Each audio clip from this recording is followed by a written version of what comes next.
Hello fellow Helldivers, Thornton here, out enjoying the opening day of Breckenridge in Colorado for snowboarding. That being said, we are going to be talking about new stuff coming to the game, such as the new Illuminate enemy types, some new mission variants, and everything you guys are going to want to know with new weaponry. But without further ado, let's get into today's video. As we've been taking down the automatons, and I'm sure we're going to take down the terminids more, it does appear that the Illuminate have receded, but they always return. They, no matter what, will come back with a fighting force, and according to Iron Sights, it looks like there's going to be a lot more enemy units, and it's going to get a lot more difficult, so let's see what else the Illuminate have in store for their inevitable return, and what we are going to do to absolutely crush them into the ground. We do know that there are talks about upcoming Dark Fluid Harvesters. It's going to be a new mission type. Looks like we're going to be getting some new enemy type alongside with that, which is pretty exciting. Now, as I said, we know about the Dark Fluid Harvesters from leaks and data mines, and well, the Helldivers Discord has decided that they will no longer allow any leaks or data mine information inside of it. Baskinator said, links that contain data mine info have to be treated in this channel like they are in the rest of the server.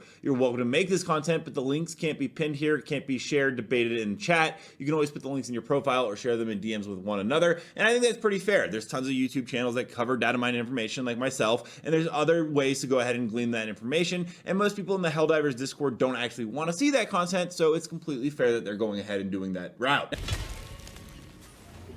Ready to liberate!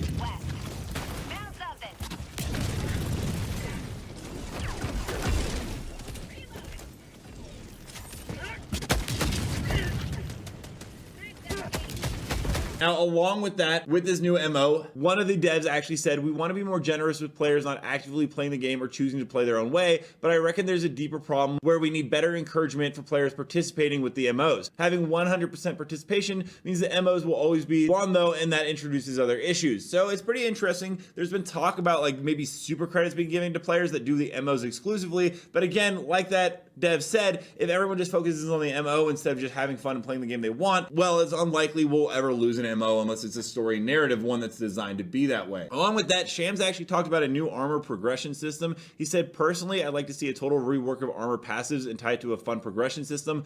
Anything really. I mean, I don't think we need to go bananas with plate systems and stuff, but we can do so much more. All personal opinions, of course. I don't go anywhere near design besides actually sitting next to them, and it'd be great to see more progression systems. We've covered this on this channel as well before. There's a bunch of different armor variants that Iron Sights has shown us that are going to come to the game possibly in the near future, and it would just be nice to have ways to go ahead and progress, like, you know, the tier 6 ship upgrades, which we've been waiting for a very long time. Not to mention, we do desperately need more enemy danger types. There was the whole Gloom expedition we did recently where we went in, we got the brand new Gloom Hunters that were a brand new thing. We saw this image of a Bile Titan with some extra limbs, but we never got any information on it or never saw anything further with it. And Helldivers 1, the original game, had a bunch of cool boss battles, from Hive Lord to the automatons having their own section, and even the Illuminate. Do you think we are going to get the brand new Illuminate variants, which we've covered on this channel before? I'll go ahead and actually play the entire list of the upcoming enemy Illuminate types in case you haven't seen it before, because it would mean that we get to see a lot new enemy variation in that sector. There are new intel leaks from shadowy corners of the web. Sources are classified, but also known as data miner extraordinaire Iron Sights. We're gonna have to run into the tier 2 tripods, which look like something from War of the Worlds. They're hulking aberrations from the Super Earth Defense Force, and they will lumber onto the battlefield alongside the tier 1.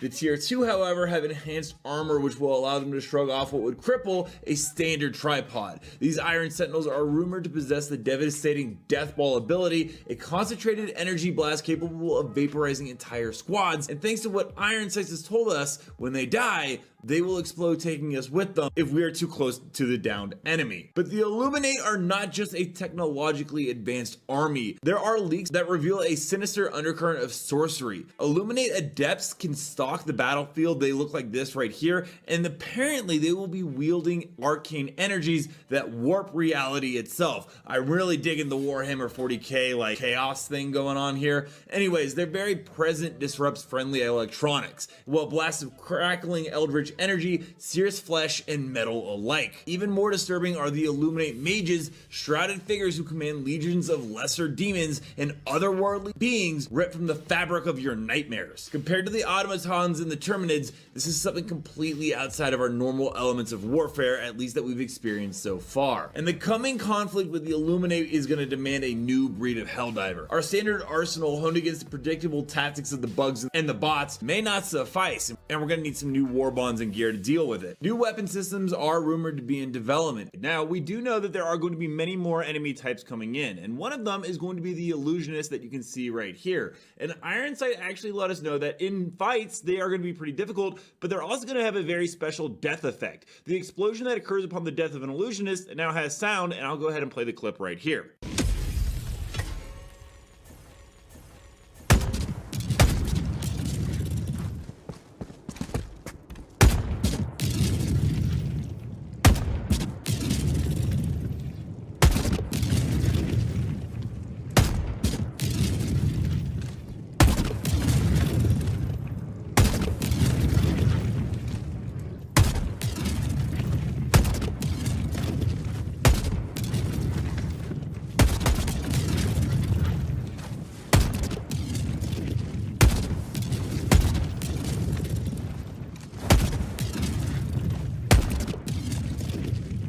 So as you can see, even when we go ahead and fight these guys, it's going to be a little bit difficult because if they go down, well, we've got to get away pretty quickly.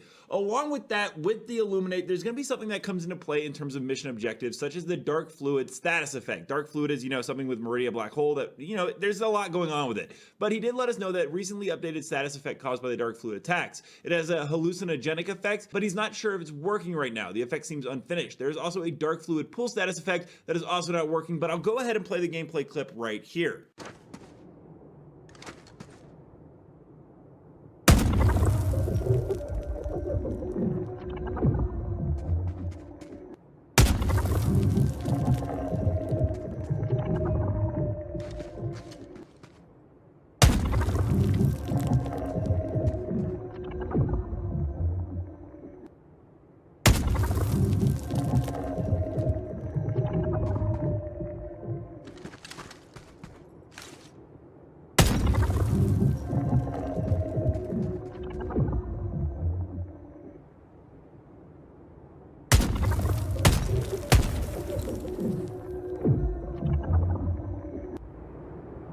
We are going to be getting some new gameplay of some new weapons. You might have seen there was a variant of a Jar 5 Toxin I showed the other day, which is going to be part of the weapon customization / new weapons. And Iron Sights again showed us a brand new Jar 5 Dominator, which is a thermite variant. So once again, we're getting more customization options there. He did want to let us know that this is not finished. The fire effect may be a placeholder for thermite, which means it will deal more damage upon release. And I'll go ahead and play the gameplay clip right here. We get a lot of insight into how it's going to work.